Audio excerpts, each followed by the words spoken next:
Hello fighters, welcome back to the channel. और जहाँ जहाँ लॉकडाउन खुल चुका है, आप सबसे रिक्वेस्ट है, प्लीज़ प्लीज़ प्लीज़ हो सके तो घर पे ही रहें। इतने दिन तक घर पे रह लिया है भाई, कुछ दिन और रुक जाओ, मत निकलो बाहर। रिक्वेस्ट है आप सबसे, प्लीज़ घर से बाहर ना निकलें। आप सबको पता है कंडीशन क्या है, लॉकडाउन हट चुका है, चूँकि बहुत सारे क्राइसिस आ रहे थे। उम्मीद करती हूँ आप सारे के सारे क्राइसिस को समझते हैं और उनसे कैसे सेफ़ रहना है, आपको भी अपनी फैमिली को कैसे सेफ़ रखना है। मैं समझती हूँ कि आप इतने रिस्पॉन्सिबल हो। तो चलिए अब ज़्यादा बातें नहीं करते हैं, हम अपना कंटिन्यू करते हैं। हम इनसाइट का एनवायरनमेंट का सीरीज़ हम लोग कंटिन्यू कर रहे थे। मॉड्यूल है वैसे ये तो 2020 प्रीलिम्स के लिए फाइनली। तो इसमें हमने कुछ वीडियोस में कवर कर लिया था, अभी हम आगे कंटिन्यू करते हैं। तो ये है डिज़ास्टर एंड मैनेजमेंट को लेकर। तो जो पहला टॉपिक है नेशनल डिज़ास्टर रिस्पॉन्ड फंड के बारे में बात करते हैं। तो पहले इसका जो नाम था नेशनल कैलामिटी कॉन्टीजेंसी फ़ंड था, इसको अब रीनेम कर दिया गया है, अभी नहीं मतलब काफ़ी टाइम पहले, नेशनल डिज़ास्टर रिस्पॉन्स फ़ंड। कब? जब इसको एक एक्ट था डिज़ास्टर मैनेजमेंट एक्ट जो कि 2005 में आया था, तब ये ऐसा करा गया था। अब जो इसका फ़ंड है वो मैनेज किया जाता है सेंट्रल गवर्नमेंट के द्वारा। और जो सेक्शन 46 है डिज़ास्टर मैनेजमेंट एक्ट 2005 का, वो इसको डिफ़ाइन भी करता है कि एक्चुअली में नेशनल डिज़ास्टर रिस्पॉन्ड फंड है क्या। ठीक है जी। और इसके साथ ही साथ हमें मतलब गवर्नमेंट ऐसा बोलती है कि आपको एक स्टेट डिज़ास्टर रिस्पॉन्स फंड बनाने की भी ज़रूरत है, जिससे कि हम इमीडिएट रिलीफ प्रोवाइड करा सकें कैलामिटी में या फिर किसी सीवियर नेचुरल किसी नेचुरल जो भी एक प्रॉब्लम होती है मतलब। ठीक है जी। चलिए अब देखते हैं इसके की फ़ीचर्स क्या हैं। ये जो है पब्लिक अकाउंट में है, मतलब इसका जो जो फ़ंड है पब्लिक अकाउंट में रखा जाएगा, किसके अंदर? Reserve fund not bearing interest. ठीक है जी। अब मॉनिटरिंग की बात कर लेते हैं। Department of agriculture and corporation, जो कि किसके अंदर आती है? Ministry of agriculture. ये जो है मॉनिटर करेगी रिलीफ एक्टिविटीज़ को कैलामिटीज़ के टाइम पे, जो कि एसोसिएट होंगे किससे? ड्रॉट से, हेल स्टॉर्म से, पेस्ट अटैक से, कोल्ड वेव से, और इन सब के द्वारा। ठीक है। और मॉनिटर की जाएंगे मिनिस्ट्री ऑफ होम अफेयर्स के द्वारा। जब एनडीआरएफ जो इसमें भी अमाउंट आएगा, उसको हम केवल और केवल कहाँ खर्च कर सकते हैं, ये भी जानना ज़रूरी है आपका। मीटिंग्स हो, एक्सपेंसेस हो, किसी इमरजेंसी रिस्पांस के लिए, उसके रिलीफ के लिए और रिहैबिलिटेशन के लिए, सिर्फ इसी के लिए यूज़ कर सकते हैं। ऐसा नहीं कि आप किसी की सैलरी दे रहे हो, कोई कुछ भी हो रहा है आप बस पैसे बांटे जा रहे हो, नहीं।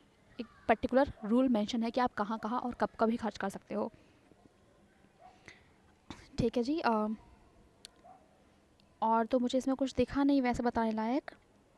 चलिए अब नेक्स्ट पढ़ते हैं। Red atlas action plan map atlas and C F laws Chennai. ठीक है जी। इसको आप सी फ्लोज भी कह सकते हो। तो ये लाया गया है फ्लड मिटिगेशन जो भी चेन्नई में हुआ था, और उसके लिए ये जो लाया गया है पूरा पूरा मैप। ये ऐसा एक पहला तरह का एक मैप होगा जो प्रिपेयर किया जाएगा union ministry of earth science किसके साथ मिलके? गवर्नमेंट ऑफ तमिलनाडु, इनके साथ मिलकर ये मतलब प्रिपेयर किया जाएगा, जिससे कि जितने भी इफ़ेक्टिव फ्लड मिटिगेशन है उनका हम पता लगा सकें। Next, coastal flood warning system app for Chennai, वही सी फ्लोज चेन्नई के बारे में बात किया, लॉन्च किया गया है NIOT के थ्रू। ये इंडिया का पहला integrated coastal food warning system है, फ्लड वार्निंग सिस्टम है। ये GIS बेस्ड है और डिसीजन सपोर्ट सिस्टम है। होस्ट और क्या करा गया और मेड किया गया और ऑपरेशनल किया जाएगा कहाँ पे? National centre for coastal research में। ठीक है जी। नेक्स्ट हम बात करते हैं, और हाँ साथ साथ इसमें कुछ प्रोडिक्शंस भी आएंगे कि हाँ भाई देखो अब यहाँ यहाँ ये चीज़ होने वाली है, तो आप लोग अलर्ट हो जाओ। नेक्स्ट आता है coalition of disaster resilient fund. तो ये जो है मतलब ये जो लॉन्च किया गया है 2019 में, कहाँ पे? UN secretary generals climate action summit in New York US में जो हुआ था, वहाँ पे ये आपका लॉन्च किया गया था। बाकी इसका कुछ नहीं है, बहुत से एकदम जनरल वाले पॉइंट्स हैं, आप पढ़ोगे तो आप खुद समझ जाओगे। नेक्स्ट है international day for disaster reduction के बारे में बात करते हैं। अक्टूबर 13 को हम सेलिब्रेट करते हैं international day for disaster reduction. अब देखते हैं सेंडाई फ्रेमवर्क क्या है। ठीक है जी। ये जो फ्रेमवर्क है ये डिज़ास्टर रिस्क रिडक्शन 2015 टू 2013 है, और अडॉप्ट कब किया गया था? During the third UN world conference of disaster risk reduction, जो कि सेंडाई में हुआ था जापान में मार्च 2015 में, एंडोर्स किया गया है यूएन जनरल असेंबली के द्वारा। ठीक है, और किसके मतलब फॉलो करते हुए किसको, 2015 third UN world conference on disaster reduction.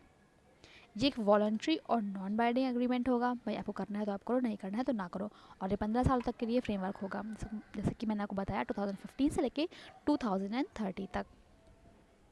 जो ये नया फ्रेमवर्क है ये सक्सेसर है किसका, ह्योगो फ्रेमवर्क फॉर एक्शन, जो कि 2005 से लेके 2015 तक चला था। तो पहला क्या था, ह्योगो फ्रेमवर्क था 2005 से 2015 तक चला था, जिसमें हमने building resilience of national and communities, मतलब जो डिजास्टर टाइम पे होता है हमने यहाँ पे फोकस किया था, और अभी हम लेके आए हैं ये 2015 से लेके 2030 तक।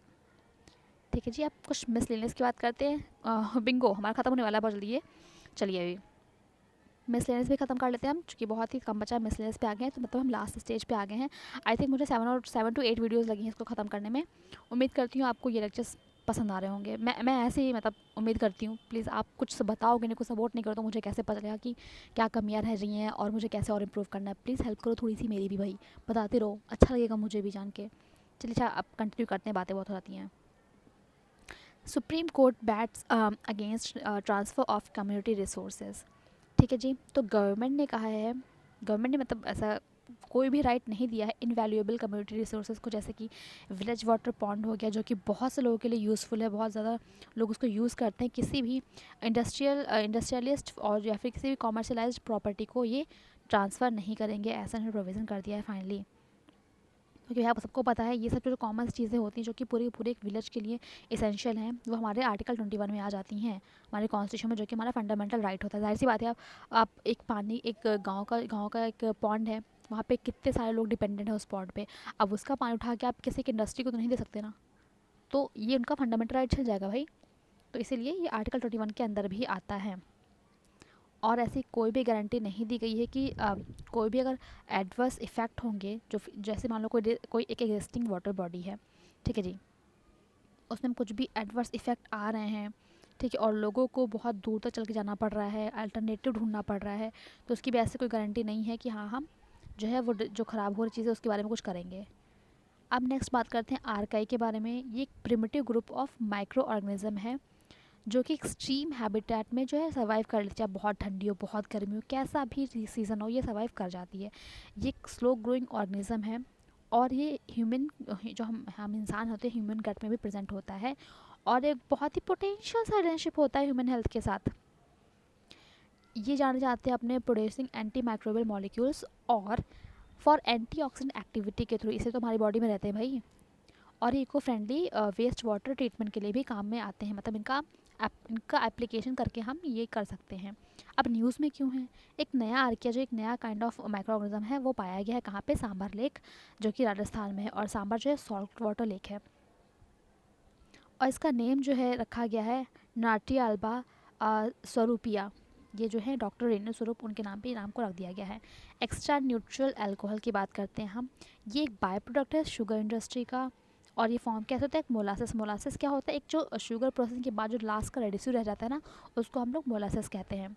ये एक प्राइमरी रॉ मटेरियल है अल्कोहल बेवरेज को बनाने के लिए। ये कलरलेस होता है और फूड ग्रेड अल्कोहल है, जो कि ज़्यादा इसमें इम्प्योरिटीज़ नहीं होती हैं। अब नेक्स्ट बात करते हैं कालेश्वरम प्रोजेक्ट के बारे में बात करते हैं। तो ये तेलंगाना में है, कालेश्वरम लिफ्ट इरिगेशन प्रोजेक्ट, जो कि एक नेशनल प्रोजेक्ट भी है। नेशनल प्रोजेक्ट जो है उनको सेंट्रल गवर्नमेंट के थ्रू 90% तक का एक इसके लमसम एक कॉस्ट दे दिया जाता है कि भाई आप काम शुरू कर दो। जो प्रोजेक्ट है एक ऑफ शूट है, कौन से रीज़न पे, प्रहनिता चिनावाले लिफ्ट इरिगेशन सिस्टम का है। ये गोदावरी रिवर पर बनाया जा रहा है, और इसके बाद कुछ और ख़ास है नहीं इसमें। सरदार सरोवर डैम के बारे में जान लेते हैं हम। नर्मदा वाटर डिस्प्यूट ट्रिब्यूनल जो है वो लाया गया है, जो कि चल रहा है किसके बीच में है, ये जो डिस्प्यूट है मतलब नर्मदा वाटर वाला, तो गुजरात और मध्य प्रदेश के बीच में चल रहा है। ये भी आप याद रखना। ये सेकंड बिगेस्ट डैम है अगर वॉल्यूम की हम बात करें तो, मतलब कितने लोग उसको यूज़ करते हैं उसकी अगर लेके हम बात करें तो सेकंड बिगेस्ट डैम है। और थर्ड हाईएस्ट कॉन्क्रीट डैम है हमारे इंडिया का। पावर जनरेट किया जाता है फ्रॉम डैम के थ्रू ही, और जो कहाँ कहाँ जाके उनका वाटर शेयर मतलब जो भी इलेक्ट्रिसिटी पावर जनरेट होती है वो मध्य प्रदेश में, महाराष्ट्र में और गुजरात में। नेक्स्ट है Ken Betwa river interlinking project, ये उत्तर प्रदेश और मध्य प्रदेश से कनेक्ट होगा ये। अब इसमें क्या होगा, जो जो डिफॉरेस्टिंग वाला पोर्शन है पेन्ना टाइगर रिजर्व का, वो भी इसमें आ रहा है, वो भी इन्वॉल्व हो रहा है।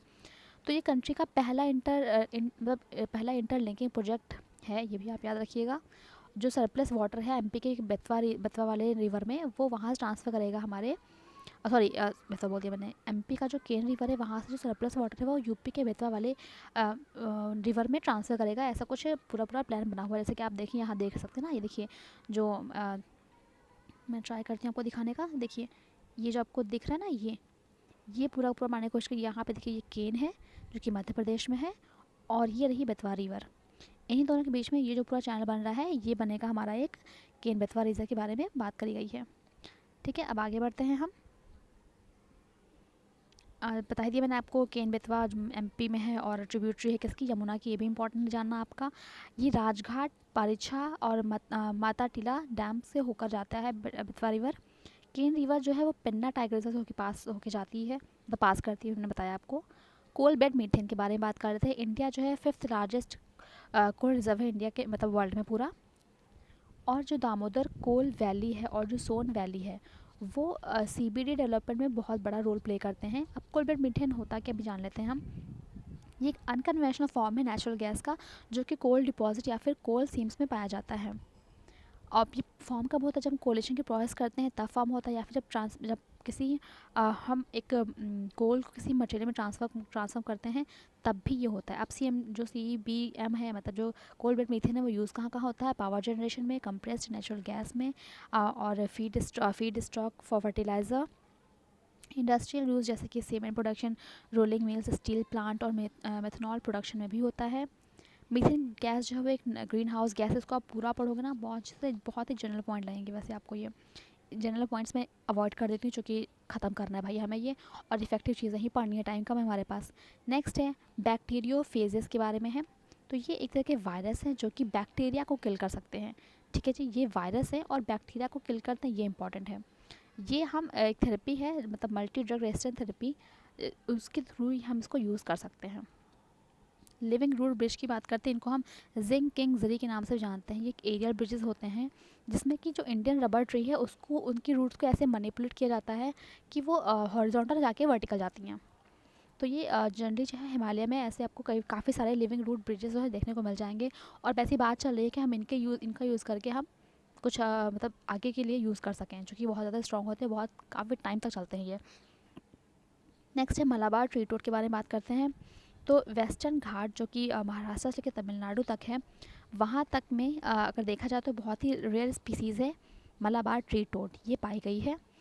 और ठीक है जी, अब ये है क्या, ये बहुत ही रेयर स्पीसीज, जैसे कि मैंने आपको बताया, ये बहुत ही रेयर स्पीशीज़ है और जो कि एंडेमिक है इस घाट में, एंडेंजर्ड स्पीशीज़ भी है। नेक्स्ट है हरियाणा जोहात। ये community own rain water storage wetland है, इतना ही जानना इसमें ज़रूरी था बस। अब नेक्स्ट है व्हाट इज़ गोल्डन राइस। तो देखिए जी, गोल्डन राइस का ये एक जेनेटिकली इंजीनियर्ड है, जिसमें कि हम बीटा कैरोटीन को हम इंक्लूड करेंगे और इंसर्ट करेंगे कुछ बैक्टीरियाज और डैफोडिल्स, जो कि जैसे कि हम उनको और ज़्यादा न्यूट्रिशियस बना सकें। सबको पता है कि जो विटामिन ए की डिफिशिएंसी से हमें क्या होता है, ब्लाइंडनेस हो जाता है, ठीक है, उसको क्योर करेगा। 1000 स्प्रिंग्स इनिशिएटिव के बारे में बात करते हैं। तो ये एक ऑनलाइन पोर्टल है, GIS बेस्ड स्प्रिंग एटलस है, जो कि हाइड्रोलॉजिकल और केमिकल प्रॉपर्टीज़ को है कंटेन किए होता है। ये जो है जो भी हम चीज़ें लेते हैं, मतलब जो ट्राइबल कम्युनिटी है जो अपना पानी जहाज़ लेती है, मतलब वो बहुत ज़्यादा एक्सेसिबल और सेफ़ कर देगी। इसके अलावा इसमें मुझे जानने वाला कुछ नहीं लगा। और लास्ट में, हाँ जी, ये है लास्ट में, जो स्प्रिंग्स हैं वो एक बहुत ही नेचुरल सोर्स होती है ग्राउंड वाटर डिस्चार्ज का, और जहाँ से आप एक्सट्रीम जो माउंटेन से होके आता है ना पूरा पूरा पानी, बस यही है। चलो जी, फाइनली हमारा ये सीरीज़ तो ख़त्म हो गया है। आपको कैसी लगी है प्लीज़ मुझे बताइएगा, और प्लीज़ बी सेफ़। अभी लॉकडाउन ख़त्म हुआ है, वायरस नहीं ख़त्म हुआ है। चलिए फिर, आपको वीडियोज़ कैसी लगी प्लीज़ मुझे बताइएगा। तब तक के लिए थैंक यू, और प्लीज़ मुझे मेरी कमियाँ भी बताइए। Thank you so much everyone.